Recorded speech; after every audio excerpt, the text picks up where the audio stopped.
కానీ నాన్న పాస్టర్ ఫీల్డ్‌లో ఉన్నాడు కాబట్టి, ఎన్నో ఏళ్లుగా బోధిస్తున్నాడు కాబట్టి, నేను కూడా పాస్టర్ అని చెప్పుకునే వ్యక్తులల్లా ఉదాహరణకు చెప్పాలంటే నేను రీసెంట్‌గా అవినయ్ గారిని ఒక ఇంటర్వ్యూ చేసిన.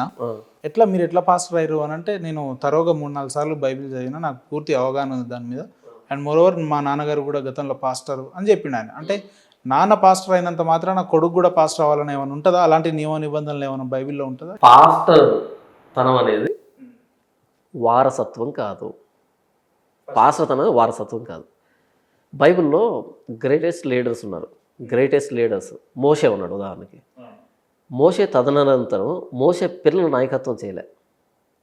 యెహోషువ అనేటువంటి సంబంధం లేనటువంటి మోషే అనే వ్యక్తి లేవీ గోత్రానికి సంబంధించాడు. యెహోషువ అనే ఆయన ఎఫ్రాయిం గోత్రానికి సంబంధించాడు. ఆయనకి లీడర్షిప్ ట్రాన్స్ఫర్ అయింది. యెహోషువ తదనంతరం యెహోషువ పిల్లలు లీడర్స్ కాలే. అలా ఏంటంటే బైబిల్లో నాయకత్వం అన్నది వారసత్వం కాదు. ఓకే. దేవుడు ఎవరిని ఏర్పాటు చేస్తుంటే వాళ్ళు నాయకులుగా వ్యవహరించారు. మీరు మంచి ప్రశ్న అడిగారు. తండ్రి పాస్టర్ అయితే పిల్లలు కూడా పాస్టర్ కావాలనా అంటే, ఇప్పుడు నేను పాస్టర్ని కదా, నా కొడుకు పాస్టర్ కావాలి అన్నది నా ఆలోచన. అది ఎవరికైనా ఉంటుంది. నా ఆలోచన. ఎందుకంటే పాస్టర్ తనం అనేది ఎంత గంభీరమైనదో, ఎంత బాధ్యత కూడుకున్నదో,